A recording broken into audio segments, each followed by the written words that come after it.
नमस्कार दोस्तों, Praveen classes YouTube channel में आप सभी का एक बार फिर से बहुत बहुत स्वागत है।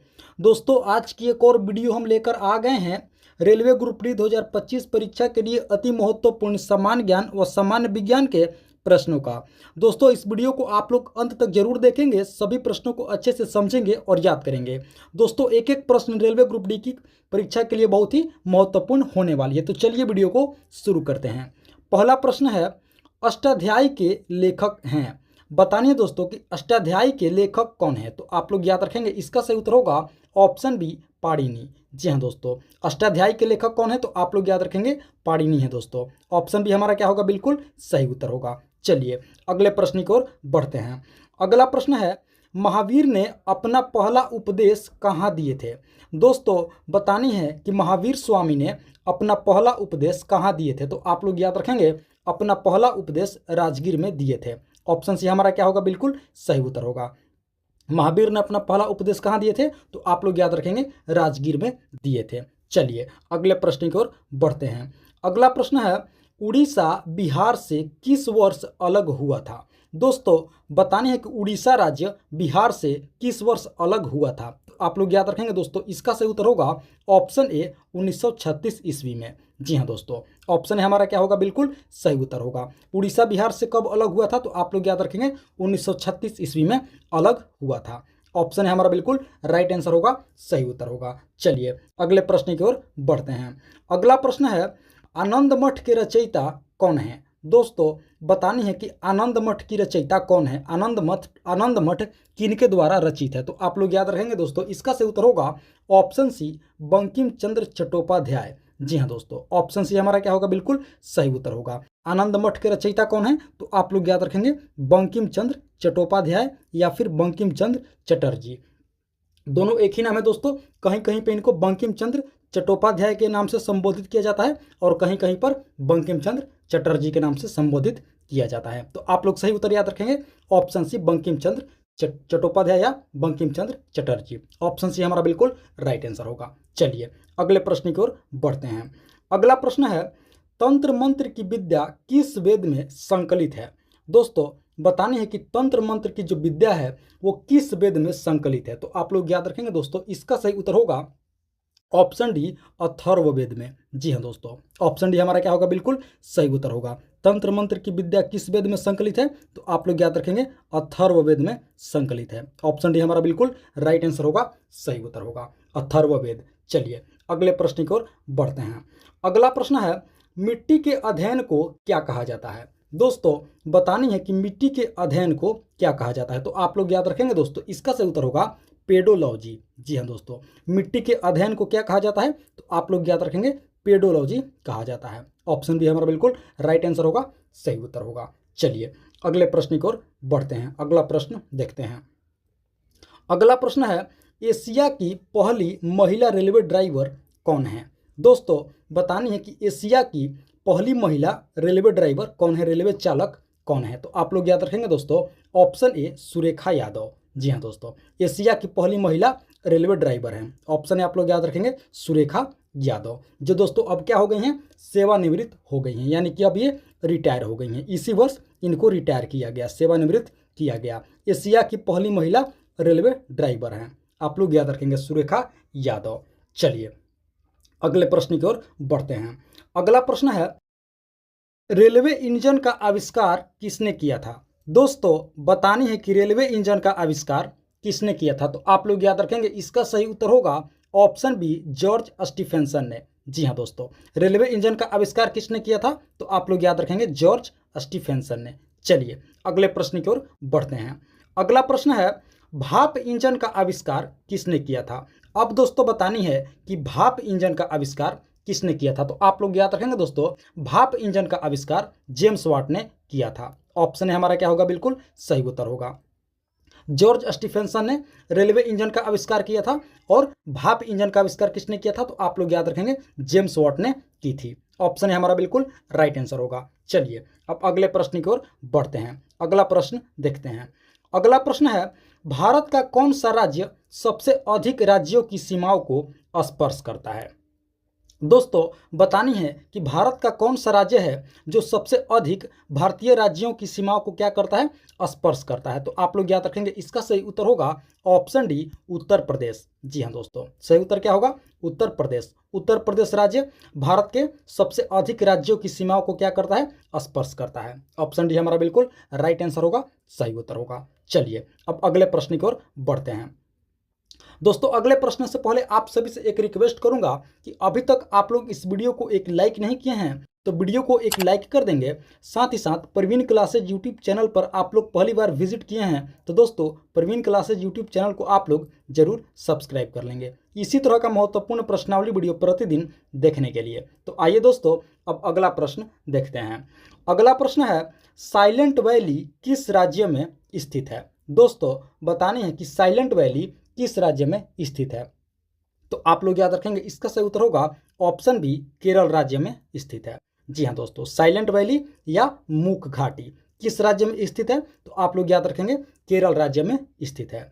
इसको दोस्तों मूक घाटी भी कहा जाता है। साइलेंट वैली यानी कि मूक घाटी किस राज्य में है, तो आप लोग याद रखेंगे केरल राज्य में स्थित है। चलिए अगला प्रश्न देखते हैं। अगला प्रश्न है, भारत में तीनों सेनाओं के प्रमुख कौन होते हैं। दोस्तों बतानी है कि भारत में तीनों सेनाओं के प्रमुख कौन होते हैं, तो आप लोग याद रखेंगे दोस्तों राष्ट्रपति। ऑप्शन भी हमारा क्या होगा, बिल्कुल सही उत्तर होगा। भारत में तीनों सेनाओं अर्थात दोस्तों थल सेना, जल सेना और वायु सेना, तीनों के प्रमुख कौन होते हैं, तो आप लोग याद रखेंगे राष्ट्रपति यानी कि प्रेसिडेंट। ऑप्शन भी हमारा बिल्कुल राइट आंसर होगा। चलिए अगला प्रश्न देखते हैं। अगला प्रश्न है, किस ग्रह को बौना ग्रह कहा जाता है। दोस्तों बतानी है कि किस ग्रह को बौना ग्रह कहा जाता है, तो आप लोग याद रखेंगे दोस्तों प्लूटो ग्रह को बौना ग्रह कहा जाता है। ऑप्शन से हमारा क्या होगा, बिल्कुल सही उत्तर होगा। प्लूटो ग्रह को क्या कहा जाता है, बौना ग्रह कहा जाता है। ऑप्शन से आप लोग याद रखेंगे प्लूटो ग्रह। चलिए अगला प्रश्न की ओर बढ़ते हैं। अगला प्रश्न है, भारतीय अर्थव्यवस्था के उदारीकरण का अग्रदूत किसे माना जाता है। दोस्तों बतानी है कि भारतीय अर्थव्यवस्था के उदारीकरण के अग्रदूत किसे कहा जाता है, माना जाता है, तो आप लोग याद रखेंगे दोस्तों मनमोहन सिंह को कहा जाता है भारतीय अर्थव्यवस्था के उदारीकरण का अग्रदूत। ऑप्शन है आप लोग याद रखेंगे मनमोहन सिंह, जो हमारे पूर्व प्रधानमंत्री रह चुके हैं। ऑप्शन है हमारा क्या होगा, बिल्कुल राइट आंसर होगा मनमोहन सिंह। चलिए अब अगला प्रश्न देखते हैं। अगला प्रश्न है, धुआंधार जलप्रपात किस राज्य में स्थित है। दोस्तों बतानी है कि धुआंधार जलप्रपात, धुआंधार वाटरफॉल किस राज्य में स्थित है, तो आप लोग याद रखेंगे दोस्तों मध्य प्रदेश राज्य में स्थित है। ऑप्शन से हमारा क्या होगा, बिल्कुल सही उत्तर होगा। धुआंधार जलप्रपात किस राज्य में स्थित है, तो मध्य प्रदेश में स्थित है धुआंधार जलप्रपात। चलिए अगला प्रश्न देखते हैं। अगला प्रश्न है, स्वतंत्र बांग्लादेश का निर्माण कब हुआ था। दोस्तों बतानी है कि स्वतंत्र बांग्लादेश का निर्माण कब हुआ था, तो आप लोग याद रखेंगे ऑप्शन सी 1971 ईस्वी में। जी हाँ दोस्तों 1971 ईस्वी में बांग्लादेश का निर्माण हुआ था। भारत पाकिस्तान के द्वितीय युद्ध के बाद, आप लोग याद रखेंगे भारत पाकिस्तान के द्वितीय युद्ध के बाद बांग्लादेश का निर्माण हुआ था। ऑप्शन सी क्या होगा हमारा, बिल्कुल सही उत्तर होगा 1971 ईस्वी में। चलिए अब अगले प्रश्न की ओर बढ़ते हैं। अगला प्रश्न है, पोप का शहर किसे कहा जाता है। दोस्तों बताने हैं कि पोप का शहर किसे कहा जाता है, तो आप लोग याद रखेंगे दोस्तों ऑप्शन डी, रोम को कहा जाता है। ऑप्शन डी हमारा क्या होगा, बिल्कुल सही उत्तर होगा। पोप का शहर किसे कहा जाता है, तो इटली की राजधानी रोम को कहा जाता है। ऑप्शन डी राइट आंसर होगा, सही उत्तर होगा। चलिए अगले प्रश्न की ओर बढ़ते हैं। अगला प्रश्न है, झारखंड राज्य की स्थापना कब हुई थी। दोस्तों बतानी है कि झारखंड राज्य की स्थापना कब हुई थी, तो आप लोग याद रखेंगे दोस्तों इसका सही उत्तर होगा ऑप्शन बी, 15 नवंबर सन 2000 ईस्वी में। जी हाँ दोस्तों 15 नवंबर सन 2000 ईस्वी में झारखंड राज्य की स्थापना हुई थी। आप सभी को दोस्तों बता दें कि इससे पहले बिहार, झारखंड और उड़ीसा तीनों एक ही राज्य थे। क्या थे, तीनों एक ही राज्य थे, बिहार, झारखंड और उड़ीसा। अभी हमने इसी वीडियो में पढ़ा कि उड़ीसा को सन 1936 ईस्वी में अलग किया गया था बिहार से। कब किया गया था उड़ीसा को, तो 1936 ईस्वी में अलग किया गया था। और उसके बाद दोस्तों झारखंड राज्य की स्थापना कब हुई थी, तो आप लोग याद रखेंगे 15 नवंबर 2000 ईस्वी में। ऑप्शन भी हमारा क्या होगा, बिल्कुल सही उत्तर होगा। सबसे पहले बिहार से उड़ीसा को अलग किया गया और उसके बाद 2000 ईस्वी में 15 नवंबर 2000 ईस्वी को झारखंड राज्य की एक स्थापना हो गई, यानी कि झारखंड को एक अलग राज्य बना दिया गया। तो आप लोग याद रखेंगे इसका सही उत्तर क्या होगा, ऑप्शन बी 15 नवंबर 2000 ईस्वी। चलिए अब अगला प्रश्न देखते हैं। अगला प्रश्न है, भारत में पशुओं का सबसे बड़ा मेला कहाँ लगता है। दोस्तों बतानी है कि भारत में पशुओं का सबसे बड़ा मेला कहाँ लगता है। तो आप लोग याद रखेंगे दोस्तों, बिहार के सोनपुर में लगता है। ऑप्शन है हमारा क्या होगा, बिल्कुल राइट आंसर होगा, सही उत्तर होगा। बिहार के सोनपुर में भारत में पशुओं का सबसे बड़ा मेला लगता है। भारत का सबसे बड़ा पशु मेला कहाँ लगता है, तो आप लोग याद रखेंगे बिहार के सोनपुर में। चलिए अगले प्रश्न की ओर बढ़ते हैं। अगला प्रश्न है, श्रीनगर किस नदी के किनारे बसा है। दोस्तों बतानी है कि श्रीनगर किस नदी के किनारे बसा है। तो आप लोग याद रखेंगे ऑप्शन सी झेलम नदी के किनारे बसा है। ऑप्शन सी हमारा क्या होगा, बिल्कुल राइट आंसर होगा। श्रीनगर किस नदी के किनारे बसा है, तो आप लोग याद रखेंगे झेलम नदी। चलिए अगला प्रश्न देखते हैं। अगला प्रश्न है, लोकटक झील कहाँ स्थित है। दोस्तों बतानी है कि लोकटक झील कहाँ स्थित है। तो आप लोग याद रखेंगे मणिपुर में स्थित है। ऑप्शन है हमारा क्या होगा, बिल्कुल राइट आंसर होगा, सही उत्तर होगा। लोकटक झील कहाँ स्थित है, तो मणिपुर में स्थित है। चलिए अगला प्रश्न देखते हैं। अगला प्रश्न है, चेचक के टीके की खोज किसने की थी। दोस्तों बतानी है कि चेचक के टीके की खोज किसने की थी। तो आप लोग याद रखेंगे एडवर्ड जेनर। ऑप्शन सी हमारा बिल्कुल राइट आंसर होगा। चेचक के टीके की खोज किसने की थी, तो आप लोग याद रखेंगे एडवर्ड जेनर। चलिए अगला प्रश्न देखते हैं। अगला प्रश्न है, जीवन का रासायनिक ब्लूप्रिंट किसे कहा जाता है। दोस्तों बतानी है कि जीवन का रासायनिक ब्लूप्रिंट किसे कहा जाता है। तो आप लोग याद रखेंगे जीवन का रासायनिक ब्लूप्रिंट डीएनए को कहा जाता है। ऑप्शन सी हमारा क्या होगा, बिल्कुल राइट आंसर होगा, सही उत्तर होगा। जीवन का रासायनिक ब्लूप्रिंट किसे कहा जाता है, तो आप लोग याद रखेंगे डीएनए को कहा जाता है। चलिए अगला प्रश्न देखते हैं। अगला प्रश्न है, भारत में मखाने का सबसे बड़ा उत्पादक राज्य कौन सा है। दोस्तों बतानी है कि भारत में मखाने की खेती सबसे ज़्यादा किस राज्य में होती है बड़े पैमाने पर। तो आप लोग याद रखेंगे ऑप्शन ए बिहार राज्य में। जी हाँ दोस्तों, भारत में मखाने का सबसे बड़ा उत्पादक राज्य कौन सा है, तो आप लोग याद रखेंगे बिहार राज्य। ऑप्शन है हमारा बिल्कुल राइट आंसर होगा, सही उत्तर होगा।